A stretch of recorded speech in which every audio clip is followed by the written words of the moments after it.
So what did we learn? Who wants to start? Absolutely. It's open season, folks. All right, I'm gonna go. Let's start with the beginners. What did beginners learn?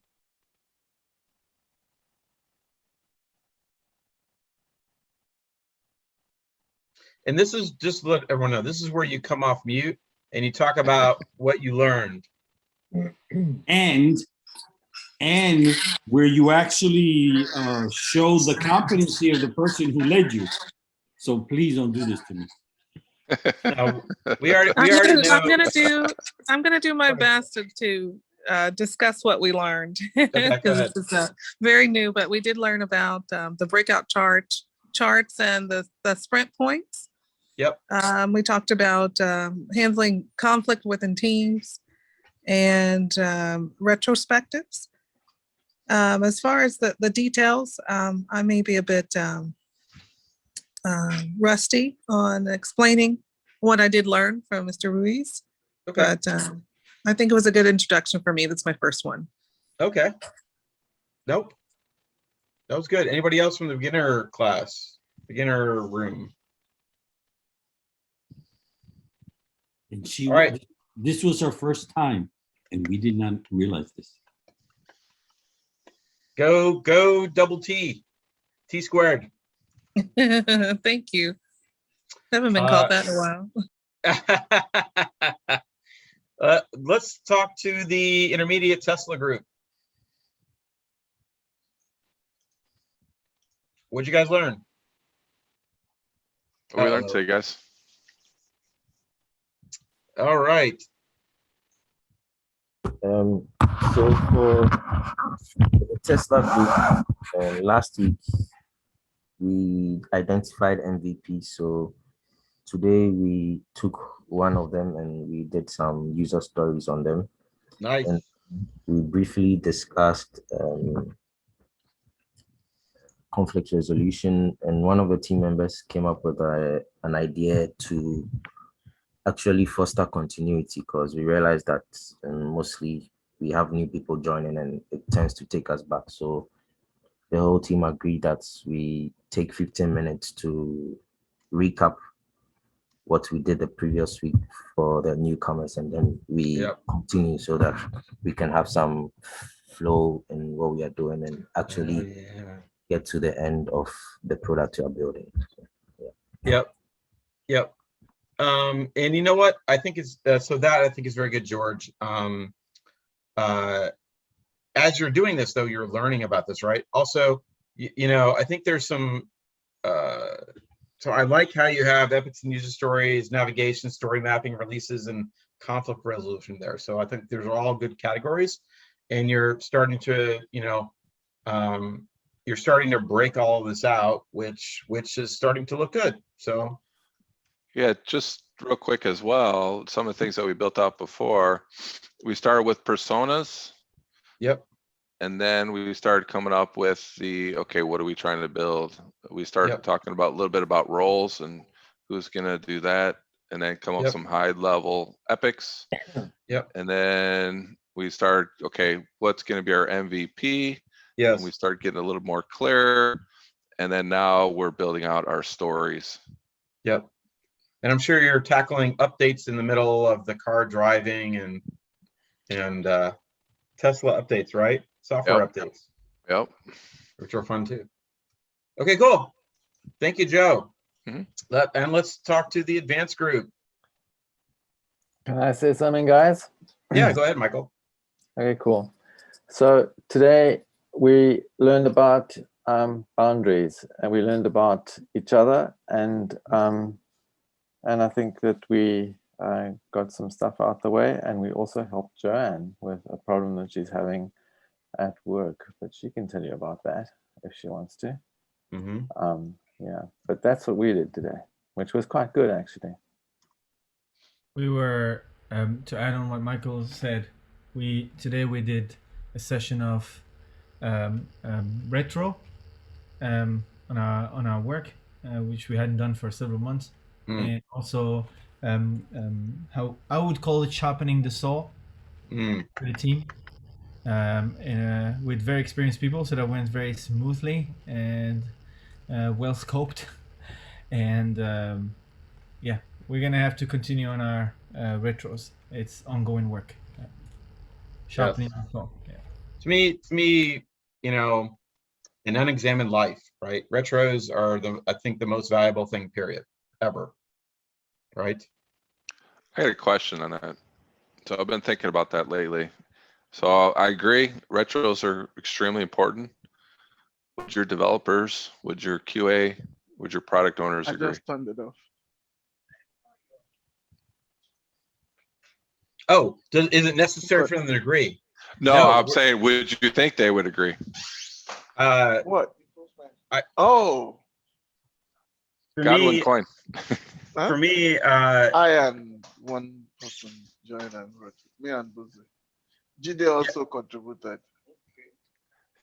Godwin, guys, can you go it's mute? Godwin on the phone. You can carry on. There you go. he's always on the phone. So I would say, you know, what I would recommend is we force your developers and testers to understand that it is the right thing to do. I mean, I could say it's the right thing to do, and they understand that. I'm just trying to think like how get them more motivated around it. They're not going to be as motivated as us. So, That's what I'm so is it our job? So is it our job to motivate our team? Yes. Just give you a little insight from how it would happen in a group. It's one example in a billion possibilities, but one of us raised the need for it. It was partly emotional, like there is really feelings attached to this, and everybody else listened, and then we did it. So one of us came up and says we need to talk about this.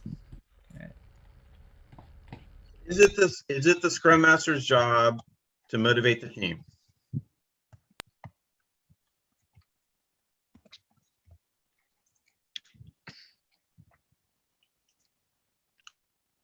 I would say yes. Okay, got a yes? I agree. Yeah. Can I hear a no? Yes and no. I mean, it's also the team's responsibility to be self-motivated, self-driven. I mean, in our case, for example, one of us came up and the other one, everybody else said, "Okay, stop. Now we listen." And what are we gonna do? We're gonna do the retro. So Maru, you're my Scrum Master, and to be honest, Maru, you're not doing a good enough job motivating me. Could you please improve? Well, I'm ready to listen to what you think I should improve on, and what exactly is you would need to be more motivated. Thank you for saying that. I'll book a 2-hour meeting and I'll review my list. And I'll work on my side on what I've observed over the past weeks, and let's merge these things together, and then we talk about this with the rest of the group. Yeah, I mean, I think Leon's having too much fun. but this is a big topic. So I'm gonna turn over to Way Art. too much. Art Way hasn't too said much anything. Way Art too hasn't- much fun. Art hasn't said anything. Marcel hasn't said anything. Godwin hasn't said anything. I'm turning back over to all of you to answer the question correctly.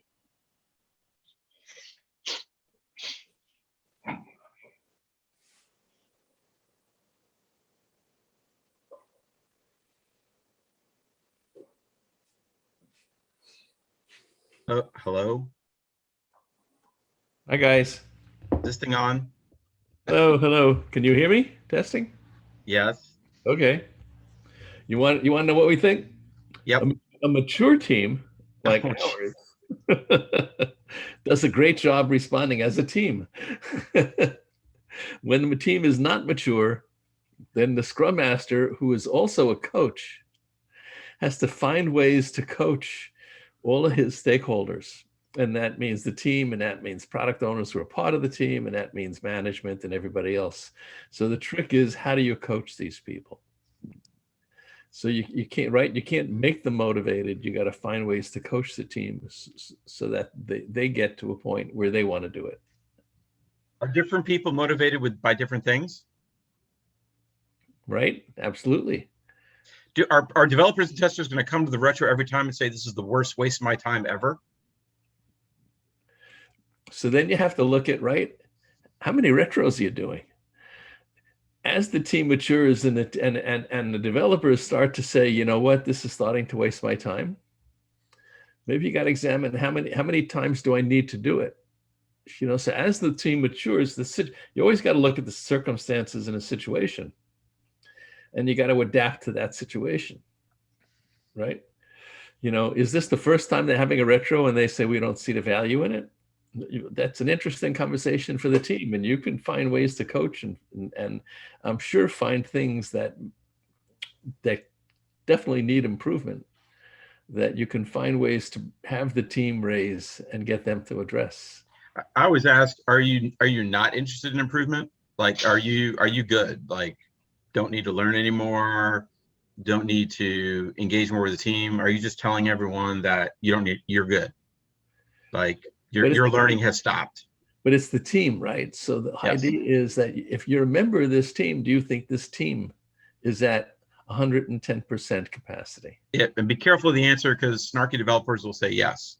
So, and then you break out the data, and then you ask everybody else, come on, seriously. I mean, are we good? Do you not want, are you not interested in improvement? Are you not interested in growing? Or are you just interested in doing what you're doing and getting paid more? But you know what? If the team had zero defects in the last, right, consistent, and they're performing like clockwork, I don't need a retro this sprint.